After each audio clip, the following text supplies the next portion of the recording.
ऐश्वर्या शर्मा, रति पांडे, सनाया ईरानी और परिधि जैसे वेल नोन और पॉपुलर एक्टर ने बहुत से टीवी इंडस्ट्री के सीक्रेट्स अपने इंटरव्यू में एक्सपोज किए हैं। टीवी पर जो एक्ट्रेसेस हमें स्माइल करते हुए दिखते हैं, क्या आपने सोचा है उनकी लाइफ कैमरा के पीछे कैसी होती है? तो आज मैं इस वीडियो में टीवी के दुनिया की वो सीक्रेट्स बताने वाली हूँ जहाँ टैलेंट से ज्यादा चलता है समझौता और मेहनत का पैसा भी महीनों तक नहीं मिलता। ऐश्वर्या शर्मा, जिन्हें गुम है किसी के प्यार में से लोग पहचानते हैं, उन्होंने कास्टिंग काउच को लेकर अपने इंटरव्यू में खुलकर बात की है और अपने स्ट्रगल्स के बारे में बताया है। लेकिन जिन्हें नहीं पता उनके लिए एक background. Aishwarya Sharma is an engineer turn actor, जिन्हें पहचाना जाता है मेरी दुर्गा, माधुरी टॉकीज और गुम है किसी के प्यार में जैसे टीवी शोज से। बचपन से ही ऐश्वर्या को एक्टिंग करने का शौक था। वो अपने कॉलेज और स्कूल डेज के दौरान बड़े बड़े एक्टर्स की मिमिक्री किया करती थी एंड सेलिब्रिटी के बारे में इंटरव्यूज पढ़ना उनका फेवरेट टाइम पास हुआ करता था एंड ड्रीम भी था कि वो बड़ी होकर एक एक्टर बने। इतना ही नहीं, वो एक इंडियन क्लासिकल डांसर है। इनिशियली वो क्लासिकल डांस में PhD करना चाहती थी, बट किसी वजह से उन्होंने अपना ये प्लान कैंसिल किया और इंजीनियरिंग की पढ़ाई कंप्लीट की। और उनकी ये पढ़ाई कंप्लीट होते ही उन्होंने अपनी चाइल्डहुड ड्रीम को पूरा करने का फैसला किया। उन्होंने काफी सारे ऑडिशंस दिए और उनका सबसे पहला ऑडिशन था 2014 में आए टीवी शो उड़ान का। ऑल्सो 2015 में उन्हें टीवी शो संकट मोचन महाबली में भी देखा गया। बट ऐश्वर्या लाइमलाइट में आती है 2017 के टीवी शो मेरी दुर्गा में, in which she played the role of Amrita. 2019 में उन्होंने एक हिस्टोरिकल शो में भी काम किया है, सूरज्य संहिता, जिसे लोकसभा चैनल में प्रीमियर किया गया था। और इसके बाद वो हमें नजर आती हैं 2020 में आए वेब सीरीज माधुरी टॉकीज में, जहां उन्होंने पुनीता का कैरेक्टर प्ले किया था। वेल, ये सीरीज की स्टोरी एक लड़के मनीष की है, जहां बनारस के रहने वाले कुछ गैंग ने उसकी गर्लफ्रेंड के साथ बुरा किया था और बस इसका बदला लेने के लिए वो निकल पड़ता है। ये एक एक्शन थ्रिलर सीरीज है जिसे ऑडियंस ने काफी पसंद किया था और सेम ईयर में वो पाखी का रोल प्ले करते हुए नजर आती हैं इन द शो गुम है किसी के प्यार में, जिसमें उन्होंने नील भट्ट और आयशा सिंह के साथ स्क्रीन शेयर किया था। इसी दौरान जब वो ये शो कर रही थी तभी उन्हें अपने को स्टार नील भट्ट के साथ प्यार हो जाता है and in January 2021 they started dating each other and in the same year 30 नवंबर 2021 दोनों ने उज्जैन में शादी कर ली। लेकिन अभी कुछ टाइम से दोनों के डिवोर्स की न्यूज बहुत बड़ी हेडलाइंस बनी हुई है, क्योंकि ऐश्वर्या और नील कुछ टाइम से अलग अलग रह रहे थे और बस कुछ यूट्यूब चैनल्स और सोशल मीडिया पेज ने बिना कंफर्मेशन के डिवोर्स जैसे बड़ी हेडलाइंस चला दी। उन लोगों ने ना मैसेज देखा, ना वीडियो, ना इंटरव्यू, बस अंदाजे से और गॉसिप्स पर भरोसा करके बातें फैलाई। और जब ये सारी बातें आग की तरह फैल गई तब फाइनली ऐश्वर्या को जवाब देना पड़ा। उन्होंने गुस्से में स्टोरी में लिखा, मेरी जिंदगी आपका कंटेंट नहीं है, मेरी चुप्पी आपकी इजाजत नहीं है, झूठ फैलाना बंद करो। और बस इस स्टोरी से उन्होंने क्लियर कर दिया कि उनका और नील का रिश्ता बिल्कुल ठीक है। After that in 2023 Neel Bhatt and Aishwarya Sharma as a couple entry लेते हैं टीवी का most controversial show Bigg Boss season 17 में, पर ऐश्वर्या डे 70 में ही एविक्ट हो जाती हैं एंड नील भट्ट भी इसके एक हफ्ते के बाद ही शो के बाहर हो जाते हैं। वेल, बिग बॉस 17 के बाद से ही उन्होंने टीवी शो से ब्रेक ले लिया है और अभी वो कुछ अच्छे और पॉजिटिव रोल के तलाश में है, क्योंकि वो नेगेटिव कैरेक्टर के टाइप कास्ट से बचना चाहती है। वेल, अगर बात करें उनकी टीवी इंडस्ट्री में आने की, तो उन्होंने अपने करियर की शुरुआत में कई बार रिजेक्शन झेले हैं। एक बार तो रात में उन्हें 3 प्रोजेक्ट से बाहर निकाला गया, जिससे वो काफी टूट गई थी। ऑल्सो उन्होंने एक इंटरव्यू में बताया कि उन्हें कई बार कास्टिंग काउच का भी सामना करना पड़ा। उस टाइम पर उन्हें कुछ लोगों ने काम के बदले गंदी डील ऑफर की। ऐश्वर्या ने कहा, एक बार मुझे किसी ने कहा कि अगर तुम्हें बड़ा रोल चाहिए तो पहले तुम हमारे साथ समय बिताओ। मैं उस प्रोड्यूसर का नाम नहीं बताना चाहती, पर उसने मुझे लोखंडवाला के बैक रोड पर बुलाया और कहा,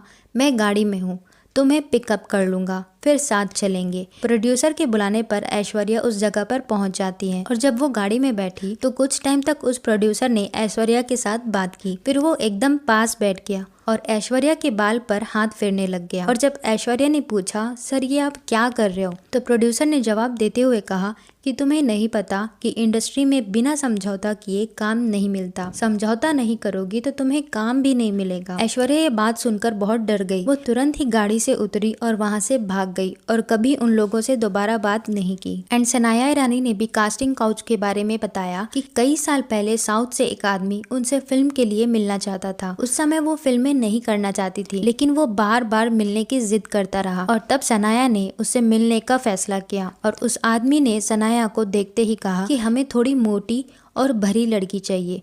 और ये बात सुनते ही सनाया अनकंफर्टेबल हो जाती है और इसका जवाब देते हुए कहती है, तो फिर मैं वो लड़की नहीं हूँ। ऑल्सो सनाया ने बताया कि फिल्म इंडस्ट्री में नए एक्ट्रेसेस को बिकनी पहनने के लिए फोर्स करते हैं ताकि वो उनकी बॉडी को देखकर उन्हें एनालाइज कर सके। ऑल्सो रति पांडे ने भी अपने इंटरव्यू में बताया था कि इंडस्ट्री में ये चीजें बहुत कॉमन है और उनके पास ऐसे बहुत से ऑफर्स भी आए थे जिनमें इशारों में उन्हें ये जताया गया कि अगर वो कॉम्प्रोमाइज करें तो उन्हें लीड रोल मिल सकता है। कई बार प्रोड्यूसर्स, कास्टिंग डायरेक्टर्स या एजेंट्स ऐसे ऑफर्स देते हैं जिनका मकसद साफ होता है and that is sexual compromise for work. Also उन्होंने ये भी बताया टीवी की दुनिया में काम बहुत टफ होता है। कई बार उन्हें रोज 12 से 18 घंटे तक शूट करना पड़ता है। ऐसा भी हुआ है कि कई बार तो मॉर्निंग से लेकर लेट नाइट तक शूटिंग होती है। आराम करने का भी उन्हें टाइम नहीं मिलता। इसी वजह से कई बार हेल्थ प्रॉब्लम्स का भी सामना करना पड़ता है, लेकिन ना चाहते हुए भी उनकी कॉन्ट्रैक्ट की वजह से उन्हें डेली काम पर जाना पड़ता था। अब ये चीजें इसलिए होती है क्योंकि टीवी सीरियल्स रोज आते हैं, मतलब हर दिन नया एपिसोड, इसलिए मेकर्स को रोज शूट करना पड़ता है। एक दिन की भी देरी शो को रोक सकती है और शो के मेकर्स को सिर्फ एक सीन को परफेक्ट दिखाने के लिए कई बार उस सीन को 4 से 5 बार शूट करना पड़ता है। इसके अलावा एक एपिसोड बनने में एक्टिंग के साथ कई चीजें होती है, जैसे makeup, costume change, lighting, set बनाना, जो काफी टाइम कंज्यूमिंग काम होता है। इनफैक्ट टीवी चैनल्स और प्रोड्यूसर की फर्स्ट प्रायोरिटी रहती है टीआरपी, जो कि शो को नंबर 1 पर रखती है। इसलिए लगातार शूटिंग होती रहती है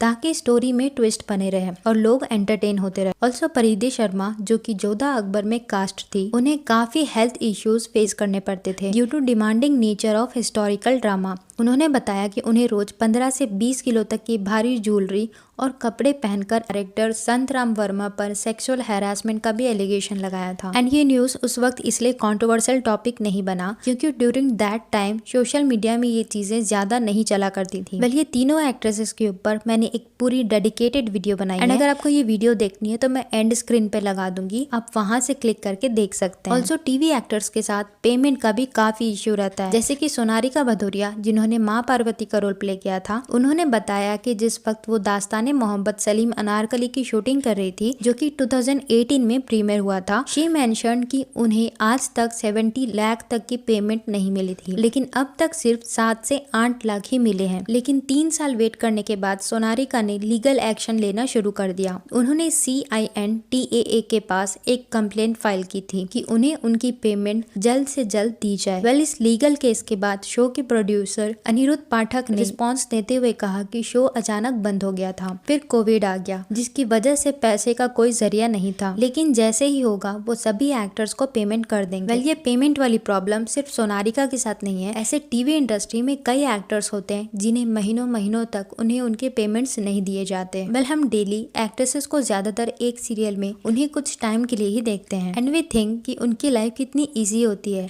टीवी पर भी आ रहे हैं, पैसे भी मिल रहे हैं और फेम भी मिल रहा है, बट ज्यादातर लोगों को ग्लैमरस इंडस्ट्री के कॉन्स नहीं मालूम होते हैं कि इस फेम के लिए उन्हें कास्टिंग काउच, ड्यू पेमेंट्स और हैक्टिक शेड्यूल जैसी चीजों को फेस करना पड़ता है, which is really bad for physical and mental health. Well, अब आपसे मैं जानना चाहूंगी कि कास्टिंग काउच, हैक्टिक शेड्यूल और ड्यू पेमेंट को लेकर आपके क्या थॉट्स हैं, मुझे कमेंट करके जरूर बताना और ऐसे इंटरेस्टिंग वीडियोस के लिए चैनल को सब्सक्राइब करना। मिलती हूँ नेक्स्ट वीडियो में, तब तक ले bye bye and take care.